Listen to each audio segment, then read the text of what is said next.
Well, what's up, guys? Welcome back to my channel. So, here we are at the Louisiana swamp worm container. Remember, I had given them the pumpkin. I have not looked at them in a few days, so we're going to uncover this and see together what is going on. Before anything, press that subscribe button. Give me the thumbs up. Share with family and friends. And I appreciate you all watching. So, let's see. Looks a little dry here because there was a gap here, but that's okay, because let me tell you, if I didn't use this bubble wrap stuff, it would be worse. So yeah, it's a little dry around the corners, the edges. Let me see. Let's lift up this thing and see what's down here.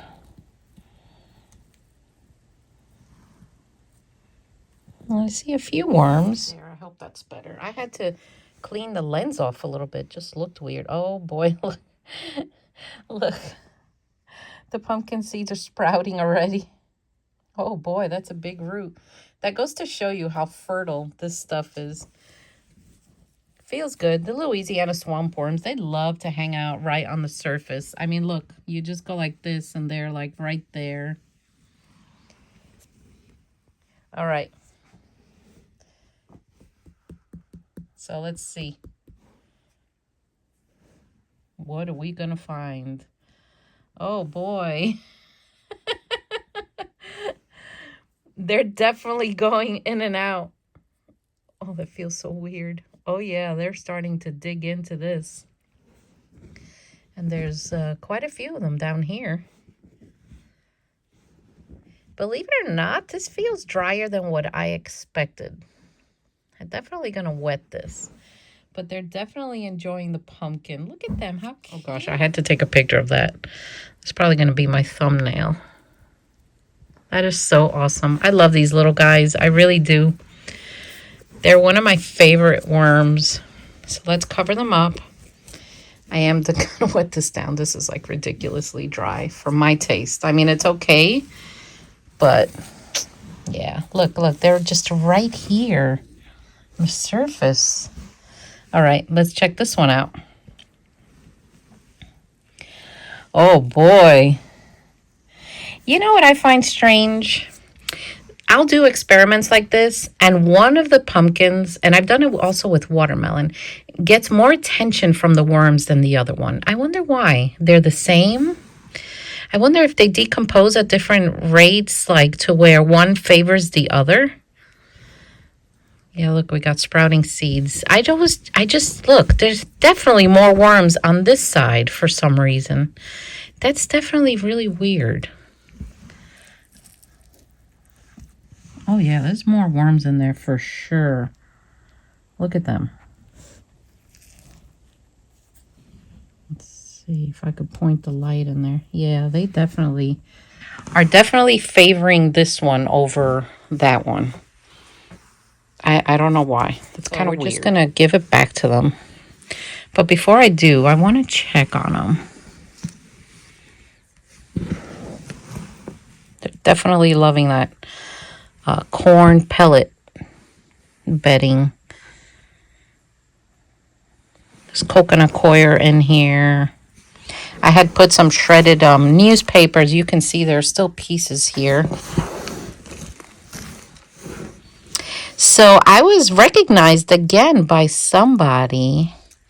Shout out to Monica. I don't know if you're watching. But, yeah, it's weird when someone recognizes me. I love it, though. So shout out to Monica. Yeah, they're doing great. They're doing great.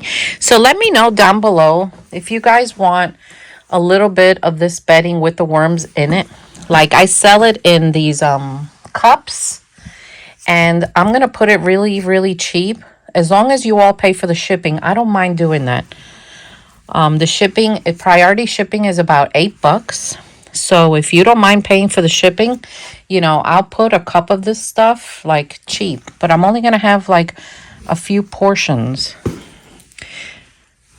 And that way you get it And it's a starter colony. You just take it like this, like I'll ship it like this, and you just dump it in your bin and start wetting it down. And before you know it, all the little cocoons that will go with it will start hatching. Like, see that? Like, I don't have time to sift out the cocoons. So I'm going to pick like half the bin and sell it. And then I redo the bedding on one side, and then I'll either mix it all together or I'll do a sideways migration, and then that way you guys could get some of these Louisiana swamp worms. So let me know down below if you guys are interested in that, because I know some people have asked me that when am I having them, because they want some. And like I told you, like I got these, like you don't need a lot to get started, because as you can see, they multiply really fast.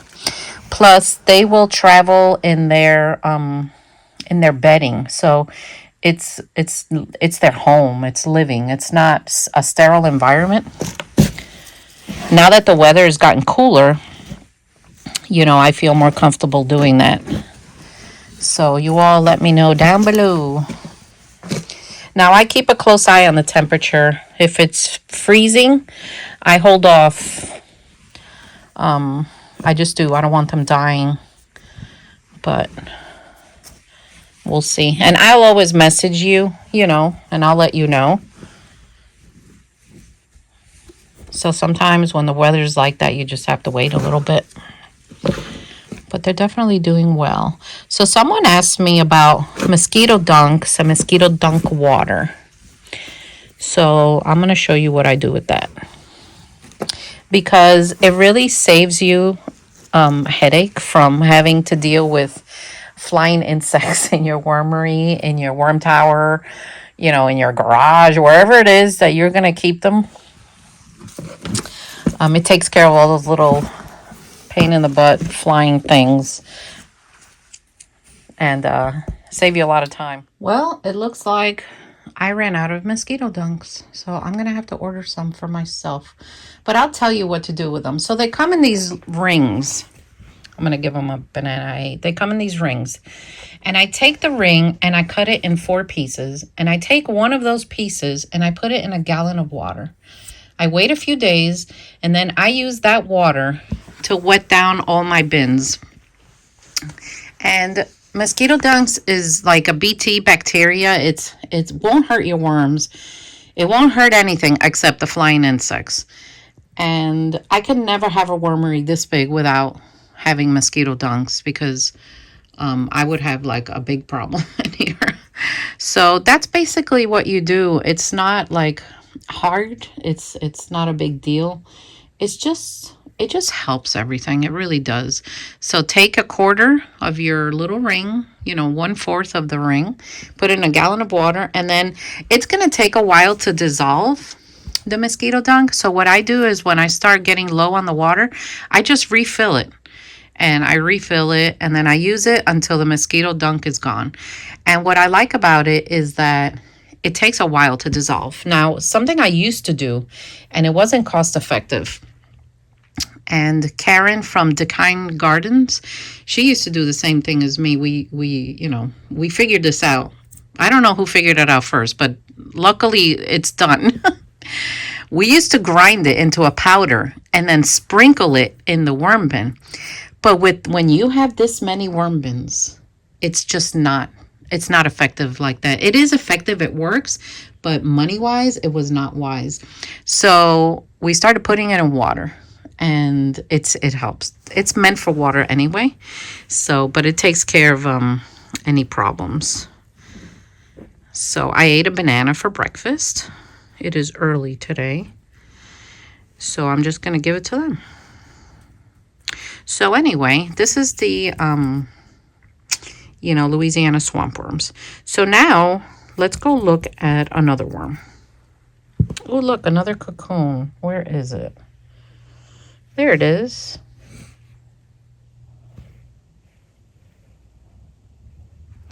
There it is. They look like little lemons. Right over there. There it is. So cute. All right. So here we are at the African night crawlers. These are the big ones. They're doing great. Multiplying like crazy. Oh my gosh. They are something else, these worms. Now, if I decide to ship these worms, this is going to be a little trickier because they are cold sensitive. But there are ways around that. There are ways that I can line the box with an insulation sort of type of stuff. And I can use heat packs. So, yeah, I could try that if you guys want some. Or if you order them like a pound, I could send them to you from my supplier. They're definitely working all this paper. And they're great. African night crawlers are great for composting like paper like this. But you see, this is dry. So I'm going to have to wet this. But down here where I put more paper, as you can see, they are devouring it. I love them. They're well behaved now. But the first couple of days when you get African night crawlers, they seem to misbehave a little bit. They're like naughty. They're like, why am I not in my home? Blah, blah, blah. But then once they settle in, they're fine. And they'll start eating away. They love boxes, shredded cardboard. It's like one of their favorite things. And there seems to be more on that side. But yeah, they're a nice worm. Nice size worm. Some people buy these to go fishing in the south, but I get more orders for fishing worms for European night crawlers. And I also get orders for the red wigglers, for people like to go to lakes with those little ones. I think it's because they hit the cold water and they don't die right away.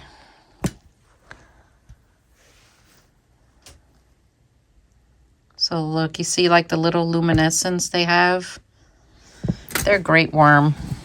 They're a great worm. They're definitely not a beginner worm. I wouldn't classify African night crawlers as beginner worms because some people who are just starting out, they won't know what to do. Even though I guide them, there's a million videos on YouTube. Sometimes the African night crawler will just want to do what it wants to do. They're definitely not a beginner. I think a beginner worm is a red wiggler or a Louisiana swamp worm. Yeah, this needed to be mixed. Definitely needs to be wet. You know, sometimes the paper dries up right away, and sometimes it doesn't. It just depends on my air. We still have the air conditioner going, but pretty soon the heat's going to turn on in here. And then the bins will, if I don't keep them like well wet and covered, they will definitely dry out faster. So let's peek at the red wigglers. The red wigglers, this is castings. This is ready to go. You know, people ask me, how do I know when it's castings? I don't know. You just kind of know. You'll feel it. It has, it feels like coffee grinds that are like really wet. And you can tell because it turns black. But you know, castings, when you air dry them, I've never seen them stay fully black like this. But they have gone through this bedding. Oh my gosh. Yeah, this definitely needs to be sifted. But before I can sift it, I need to dry this out a little bit. Because it'll be hard for me to go through the machine with this. Or I can choose to hand sift it. But even hand sifting, it's just easier if it dries out a little. Look. They're doing great. And yeah, this needs to be sifted. So let me fluff it up while I'm here with you. Let's get some air in there. And then we're going to start drying it.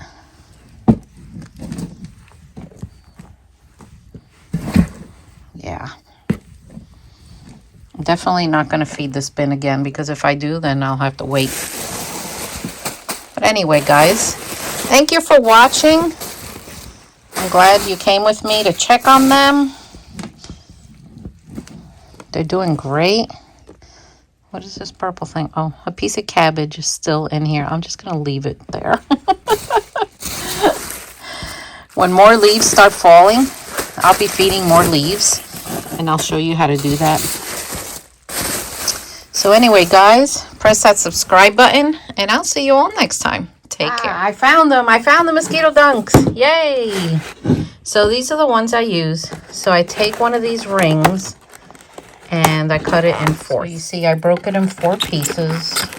I put the rest back. I'm going to work with this one. So I use this thing from the wormbucket.com people, because I love that it has a spigot, and I can just set it down. I just fill up with water. I put my mosquito dunk in there, and when it fills up, I put it up there. I leave it for a few days, and then I use it from the spigot as I need it to water all my bins. There it is, guys. There it is, floating. I'm going to leave it, you know, a couple of days, and then I'll just start using it from here. And that's it. That's the mosquito dunk water, and it's very effective.